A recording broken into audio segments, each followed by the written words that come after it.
Thank you ഋഷി. നീ എന്തിനാ എന്നോട് താങ്ക് യു എല്ലാം പറയുന്നേ? അല്ല, നിനക്ക് ഞങ്ങളുടെ കൂടെ വരേണ്ട ഒരാവശ്യമില്ലായിരുന്നല്ലോ. എന്നിട്ട് നീ എനിക്ക് വേണ്ടി എന്റെ കൂടെ വന്നില്ലേ? അയ്യേ, നീ ഇതിനാണ് എന്നോട് താങ്ക്സ് പറയുന്നേ? അതല്ല എന്റെ ഒരു കടമയില്ലടാ. കടമയോ? അല്ല, നമ്മൾ മനുഷ്യന്മാർക്ക് മറ്റുള്ളവരെ സഹായിക്കാനുള്ള ഒരു കടമയുണ്ടല്ലോ. ഓ അങ്ങനെ.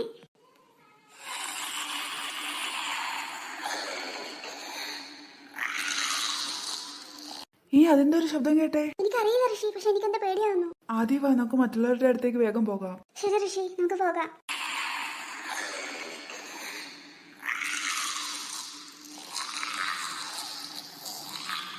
അയ്യോ, വീണ്ടും അതേ ശബ്ദം. ഇതെവിടെ നിന്ന് ഈ ശബ്ദം വരുന്നേ? അയ്യോ അയ്യോ, ഇതെന്താ? ആദി, ഒന്നും നോക്കണ്ട, ഓടിക്കോ. ഇതെന്താ പറ്റിയേ? അയ്യോ, ഞാനിതെങ്ങനെയാ മുകളിലെത്തിയേ? അല്ലോ, പേടിച്ചോടാനും കഴിഞ്ഞില്ലല്ലോ. ഇവനെ ഇതെങ്ങനെ താഴെ ഇറക്കുക? അയ്യോ, ആരെങ്കിലും എന്നെ രക്ഷിക്കണേ. നമ്മുടെ കാട്ടിൽ മനുഷ്യന്മാരോ? അയ്യോ, അതാരാ പറഞ്ഞേ? ഉമ്മ, ഇതെന്ത് വേറെ ഒരെണ്ണം കൂടിയാ? ആദി, എന്നെ എങ്ങനെയെങ്കിലും രക്ഷിക്കടി. ഞാനെങ്ങനെ രക്ഷിക്കാനോ? ഭൂതപ്പ, നീ ഇവരെ എപ്പോ പിടിച്ചു? പിന്നെ തീർച്ചയായും വേണം. ഇതെന്തെന്ന് പിന്നെ പിന്നെ വന്നോണ്ടിരിക്കുന്നേ? എന്നെ ആരെങ്കിലും ഒന്ന് നിലത്ത് നിർത്ത്. അപ്പൊ തുടങ്ങുമല്ലേ? തുടങ്ങിയേക്കാം. ഇവരിത് എന്ത് തുടങ്ങുന്ന കാര്യ പറയുന്നേ? അയ്യോ, ഇതെന്താ ഞാനിങ്ങനെ പറക്കുന്നേ? ഇവനെങ്ങനെ എങ്ങനെ മുകളിലെത്തിയേ? അയ്യോ, ഈ ഭൂതത്തിന്റെ അടുത്താണ് ഞാൻ പോകുന്നേ. അമ്മേ, അയ്യോ, ഇതെന്താ എന്നെ അടിച്ചു പറപ്പിക്കുന്നോ? ഈ രണ്ടെണ്ണം കൂടി എന്നെ അടിച്ചു കൊല്ലുന്ന തോന്നേ. എനിക്ക് എന്റെ അമ്മയെ കാണണം. അമ്മ, എന്താ വീണ്ടും നിന്നിട്ട് അടിക്കേ? ഒന്ന് നിർത്തുന്നുണ്ട് എല്ലാരും. ഞങ്ങൾ നിങ്ങളോട് എന്ത് തെറ്റാ ചെയ്തേ?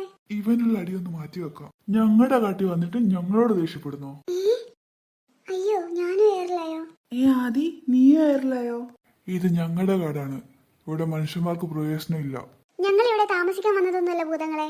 അതൊന്നും ഞങ്ങൾക്കറിയണ്ട. ഞങ്ങൾ എന്റെ അനിയനെ തപ്പി വന്നതാ. അവനെ കാട്ടിലുണ്ട്. ഞങ്ങളോട് കള്ളം പറയുന്നോ? ഞങ്ങൾ സത്യമാ പറയുന്നേ. ഇവളുടെ അനിയൻ ഈ കാട്ടിൽ വന്നിട്ടുണ്ട്. ഞങ്ങൾ അവനെ തപ്പി വന്നതാ. ഞങ്ങൾ 5 പേര് മാത്രോ? അപ്പൊ എന്റെ അനിയനോ? ഈ കാട്ടിൽ നിന്റെ അനിയനില്ലാന്ന് ഞാൻ പറഞ്ഞില്ലേ? അല്ല ഋഷി, നീയല്ലേ പറഞ്ഞേ അവൻ ഇങ്ങോട്ടാ വന്നേന്ന്? സത്യമായിട്ട് അവൻ കാടിന്റെ ഭാഗത്തോട്ട് പോകുന്നതാ ഞാൻ കണ്ടേ. അതെ, മനുഷ്യന്മാരെല്ലാം നശിപ്പിക്കും. അങ്ങനെ ഞങ്ങളുടെ കാട് കൂടി നശിപ്പിക്കാനാണോ നിങ്ങൾ ഇങ്ങോട്ട് വന്നേ? അല്ല, അതിനിവിടെ നശിപ്പിക്കാൻ മാത്രം എന്താ ഉള്ളേ? മരത്തിലാണെങ്കിൽ ഒരു പഴം പോയിട്ടൊരു ഇല പോലും ഇല്ല. ഇവിടെ ഒന്നും ഒരൊറ്റ കാട്ടുചെടി പോലും മുളച്ചിട്ടുമില്ല. ഇതിൽ അതിന് മാത്രം നശിപ്പിക്കാൻ എന്താ ഉള്ളേ? ഇവൻ ഇത് ചോദിച്ചു വാങ്ങുന്നതൊന്നേ. ഇവിടെ വന്നിട്ട് ഞങ്ങളോട് തന്നെ തർക്കത്തിനും പറയുന്നോ? അയ്യോ, ഇതെന്താ പറ്റിയേ? അയ്യോ, എന്റെ നടുപോയേ. ഞങ്ങളോട് തർക്കത്തിനും പറഞ്ഞാൽ അങ്ങനെ ഇരിക്കും. എന്റെ പൊന്നു ഭൂതങ്ങളെ, നിങ്ങൾ പറഞ്ഞതിനുള്ള ഉത്തരവല്ലേ ഞാൻ തന്നിട്ടുള്ളൂ. ഇവൻ ഈ കിട്ടിയതൊന്നും പോരെന്ന് തോന്നുന്നു. അയ്യോ, പൊന്നു ഭൂതങ്ങളെ, ഞങ്ങളെ വെറുതെ വിടണം. ഞങ്ങൾ ഇനി മേലിൽ ഈ കാട്ടിലോട് തിരിച്ചു വരില്ല. ഞങ്ങൾ നിങ്ങളെ തിരിച്ചുവിടാനൊന്നും പോകുന്നില്ല. നിങ്ങളുടെ കൂടെ വന്ന മറ്റേ 3 കുട്ടികളുണ്ടല്ലോ, അവർക്കെന്താ? അവരെ ഞങ്ങളുടെ സുഹൃത്തുക്കൾ ഇപ്പോൾ സൽക്കരിച്ചുകൊണ്ടിരിക്കുന്നുണ്ടാവും. അയ്യോ, അപ്പോൾ ഭൂതങ്ങൾ അവരെ ഉപദ്രവിച്ചുകൊണ്ടിരിക്കുകയാണോ? അല്ല, അവിടെ നിങ്ങൾക്ക് ശബ്ദം കേട്ടല്ലോ. അതേ ചേച്ചി, ഞാനും കേട്ടു. അത് കഴിഞ്ഞിട്ട് ആരെ പേടിച്ച് കരഞ്ഞതുപോലെ ശബ്ദം കേട്ടല്ലോ. എനിക്കത് കേട്ടിട്ട് ഋഷിച്ചേട്ടന്റെ ശബ്ദം പോലെ തോന്നിയേ. അവർക്ക് എന്തെങ്കിലും പറ്റിയിട്ടുണ്ടാവോ? ഇതെന്താ? എന്താ ചിന്നു? ഉണ്ണി, നീ മുകളിൽ നോക്കേ. മുകളിലോ? ഇതെന്താ? ഇതെന്താ പറക്കുന്നേ?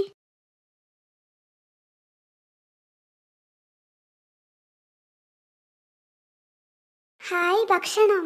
വിശന്നിരിക്കായിരുന്നു. അല്ല, ഇത് എവിടുന്ന് വന്നു? എന്നാലും ഭക്ഷണമൊക്കെ ഇങ്ങനെ പറന്നു വരുവോ? എന്തോ പ്രശ്നമുണ്ടല്ലോ. ഒരു പ്രശ്നമില്ല ചേച്ചി, വാ നമുക്ക് കഴിക്കാം. അതന്നെ, വിശന്ന് വയറ് കത്തിരിക്കായിരുന്നു. നിങ്ങളും ഞാൻ പറയുന്നത് കേക്ക്. എന്താ ചേച്ചി, നമുക്ക് ഭക്ഷണം കിട്ടിയല്ലോ, ഇനി കഴിച്ചാ പോരെ? അതന്നെ ചേച്ചി, വിശന്ന് വല്ലാണ്ടായി. ഞങ്ങളൊന്ന് കഴിക്കട്ടെ. എന്തോ പന്തികേടുണ്ട്, അതെനിക്ക് ഉറപ്പാ. ചേച്ചിക്ക് വേണ്ടെങ്കിൽ ചേച്ചി കഴിക്കണ്ട, ഞങ്ങൾ കഴിച്ചോളാം. ഹായ്, കാണാൻ തന്നെ എന്താ രസം. മണവും സൂപ്പറാ. അല്ല, ഇത് കുറച്ചു മുമ്പ് വരെ നിറഞ്ഞിട്ടായിരുന്നല്ലോ. അതന്നെ, ബാക്കിയുടെ പോയി. ചിലപ്പോ അടിയിൽ ഓട്ടയുണ്ടാവും. അത് സാരമില്ല, ഇനിയും ബാക്കിയുണ്ടല്ലോ. എന്നാ വാടാ, നമുക്ക് വേഗം കഴിക്കാം. അല്ല, ഇത് പിന്നെയും കുറഞ്ഞോ? ചിലപ്പോൾ അടിയിൽ ഓട്ടയുള്ളതുകൊണ്ട് അതിലൂടെ ലീക്കായി പോന്നിരിക്കും. അല്ല, ഓട്ട ഉണ്ടായിരുന്നെങ്കിൽ ഭക്ഷണം ലീക്കായത് പുറമെ കാണില്ലേ? ഇവിടെ പുറത്ത് അങ്ങനെയൊന്നും കാണുന്നില്ലല്ലോ. ഉണ്ണി, ഇനിയും ഇത് നോക്കി ഓരോ ആലോചിച്ചിരുന്നാൽ ബാക്കിയോട് തീർന്നു പോകും. നമുക്ക് വേഗം കഴിക്കാനേ, എനിക്ക് വിശക്കുന്നു. ശരിയടി, നമുക്ക് കഴിക്കാം. അല്ല, ഇത് മൊത്തം തീർന്നോ? ആ പാത്രം എവിടെ പോയി?